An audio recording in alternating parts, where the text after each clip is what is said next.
Good morning. আজকের ভিডিওটা শুরু করছি একদম টাটানগর স্টেশন থেকে। হাতে বেশ খানিকটা সময় নিয়েই এসেছি, মানে আমরা ওই ভোরের ট্রেনটায় যাবো যেটা 6:10, আর এখন এই স্টেশনের ঘড়িতে বাজে হচ্ছে 5:40। তো হাতে বেশ খানিকটা সময় রয়েছে। তবে আজকে আমি আর আর্যবাবু যাচ্ছি, তার সাথে ছেড়ে দিয়ে গেল 2-4 দিনের ছুটি। ছুটিতে বলবো না, একটা ছোট্ট কাজ রয়েছে, সেজন্যই যাচ্ছি। পরে সেটা তোমাদের সাথে শেয়ার করছি। যদি সব ট্রেন সব কিছু ঠিকঠাক থাকে সময়, কাজটা আজকেই হয়ে যাবে। তারপর ব্যারাকপুরে গিয়ে 2-4 দিন থেকে ব্যাক করবো, এটাই ভেবেছি। তবে খুব বেশি দিন নয়, কারণ আর্যবাবু স্কুল চলছে আর এখানে শাশ্বতও রইল। হ্যাঁ, আর্যবাবু তোমাদের গুড মর্নিং করবে। এনাও করো গুড মর্নিং। আজকে বাইরে সব ট্রেন আছে। এখন আমরা স্টেশনে এসে গেছি, তাই আর্যবাবু ভীষণ খুশি। প্রথমে একটুখানি ওর মন খারাপ হচ্ছিল, যেহেতু বাবা আসেনি। ব্যাপারটা যখন বুঝলো যে বাবা চলে যাবে, কিন্তু এখন স্টেশনে এসে এই যে পেছনে দেখছো এই ট্রেনটা, মানে একটা ইঞ্জিন এখানে রাখা থাকে, ওটা দেখে এই সমস্ত দেখে আর্যবাবুর এখন একটু মন খুশি হয়ে গেছে। তো আমরা যাই বা স্টেশনের ভেতরে, হাতে অনেকটা সময় আছে, টুকটুক করে করবো। তো চলো, প্রথমেই তোমাদের জানাই আজকে আমরা কলকাতায় হঠাৎ করে কেন যাচ্ছি। 2012 সালে একবার টেট হয়েছিল, তখন যারা পাশ করেছিল একটা করে সার্টিফিকেট পাওয়া গিয়েছিল। তো সেটাই এখন আবার রিনিউ করা হচ্ছে। তো সেটার জন্যই যাচ্ছি। জানি না এই সার্টিফিকেটটা দিয়ে ভবিষ্যতে কতটা কি কাজে লাগবে, তবে যেহেতু সার্টিফিকেটগুলো পাওয়া যাচ্ছে, মানে রিনিউ করা যাচ্ছে, তো সেটাই করব বলে আমিও যাচ্ছি। তোমাদের সাথে কথা বলতে বলতে আমরা স্টেশনে চলে এসেছি। হাতে খানিকটা সময় ছিল, তবে এখন আমরা ট্রেনে উঠিনি, প্রায় 6টা বাজে জানো তো। তো এবার উঠে পড়েছি ট্রেনে, জায়গা মতো বসেও পড়েছি। তবে আর্যবাবুর আবার একটু মন খারাপ হয়ে গেছে। ও এতক্ষণ ভাবছিল বাবা এবার চলে আসবে, মানে আমাদের হয়তো এখানে বসিয়ে রেখে বাবা কোথাও গেছে, আসবে। তো সেটা যখন বুঝতে পেরেছে যে বাবা এখানে থাকবে, আমরা যাচ্ছি, এবারে ওর একটু মনটা খারাপ হয়ে গেছে।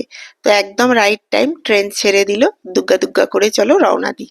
এখন যেহেতু আর্য স্কুলে যাচ্ছে আর ও স্কুলটা না ভীষণ এনজয় করে, তাই জন্য চেষ্টা করি স্কুলটা যাতে ওর কামাই না হয়।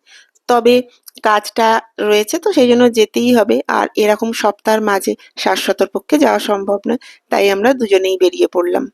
আমার ট্রেনে উঠলেই, মানে ট্রেনটা যখনই ছেড়ে দেয়, মনে হয় টুকটুক করে কিছু খাই, মানে যতক্ষণ ট্রেনটা চলে মনে হয় মুখ নাড়ি। আর্যবাবুও ঠিক আমার মতোই হয়েছে। যা উঠবে সবকিছু বলবে, এটা কি পাবো, এটা কি কিনে দেবে। এখন একটু চকলেট বিস্কুট দিয়েছি, তাইও খুব খুশি হয়েছে। এরপর যখন ঝালমুড়ি আসবে সেটাও দেব। তবে ওই চপ স্যান্ডউইচ সেগুলোও বলে এগুলো খাবো। আসলেও খেতে পারবে না, কিন্তু ওই যে সামনে এসে বারবার বিক্রি করছে, ঘুরছে, তো ওইটা দেখে ওর একটা মনে হয় আর কি। আর দেখো, দেখতে দেখতে ট্রেন ঘাটশিলা চলে এলো। ঘাটশিলা ঢুকছে এখন। এই টাটানগর থেকে ঘাটশিলা পর্যন্ত রাস্তাটা না খুব সুন্দর। দূরে পাহাড়টা দেখা যায়, গাছপালায় ভরা, খুব ভাল লাগে এই রাস্তাটুকু। তবে আজকে এক কাণ্ড হয়েছে। দিনের শুরুটা ভালোভাবে হলেও পরের দিকে না আমার ফোনে চার্জটা কমে গিয়েছিল, স্বাভাবিকভাবেই ভিডিও করছি বলে। গন্ডগোল যেটা হলো, ফোনের চার্জারটা কাজ করছে না। আমি প্রথমে ভেবেছিলাম হয়তো ট্রেনে আমি চার্জ দিতে পারছি না, চার্জারটা ঠিকই আছে। তবে বিষয়টা সেরকম নয়। পরে বুঝতে পারলাম চার্জারটাই খারাপ হয়ে গেছে। তো আমরা হাওড়ায় নেমে একটা ওলা করে নিয়েছিলাম, যেহেতু আজকে একটু তাড়া ছিল। তো সেটা করে ডাইরেক্ট চলে এসেছিলাম সল্টলেকে। এসে দেখলাম অফিসের সামনে প্রচন্ড লাইন। তো কোনোভাবেই কোনো কিছু সম্ভব নয়, তাই আমি চলে গিয়েছিলাম একদম ওইখানেই তো ছোটমণির বাড়ি, ওখানে। ওখানে আর্যকে রেখে খাওয়া দাওয়া করিয়ে ফ্রেশ ট্রেশ হয়ে তারপরে আমি এসেছিলাম ওই অফিসটায়। ফাইনালি আমি যখন এলাম তখন প্রায় 3টে বাজে। আর্যকে ঘুম পাড়িয়ে রেখে তবে এসেছিলাম। তবে যেহেতু অতটা বেলার দিক হয়ে গেছে, স্বাভাবিকভাবেই লাইনটা অনেকখানি কমে গেছে। তবে এখানে একটা সিস্টেম খুবই ভালো দেখলাম, লাইন দিয়ে নামটা লিখিয়ে দিতে হচ্ছে, এরপর নাম ধরে ধরে ঢোকা ভেতরে। তো আমিও নামটা লিখিয়ে দিয়েছিলাম। নাম লেখানোর কাজটা 3:30-র মধ্যেই হয়ে গেল। তবে আমি যা বুঝলাম আমার টার্ন আসতে অন্তত ঘন্টা 3।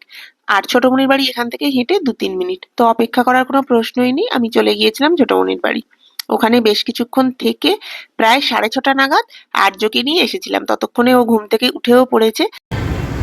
এক একটা দিন এমন যায় না, মানে সকাল থেকে শুরু করে শেষ পর্যন্ত আজকে সেরকম। তবে দিনটা বাজে বলবো না, কারণ যে কাজটায় এসেছিলাম কাজটা হয়ে গেছে। এখন রাস্তায় প্রচণ্ড আওয়াজ, তোমাদের সঙ্গে ডিটেলসে কিছু বলবো না। তবে এই 7:40 আমার জমা দেওয়া শেষ হলো, মানে শরীরে আর কোনো এনার্জি নেই। তবে হ্যাঁ, আমার এই পাড়াতেই, মানে ছোটো মাসির বাড়ি বলে আর্যকে রেখে রেখে বারবার এলাম বলে কাজটা করতে পারলাম, না হলে আমি সত্যিই মানে পারতাম না, অসম্ভব ছিল।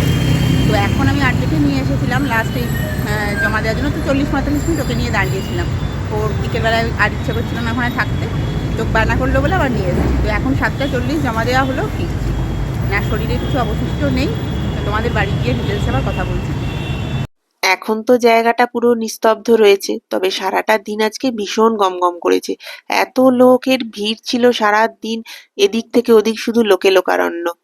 তবে আশেপাশের দোকানগুলোরও না বেশ ভালো বিক্রি হচ্ছিল। পরে আবার দেখলাম একটা আইসক্রিমের ঠেলা গাড়ি এসে দাঁড়িয়ে আছে।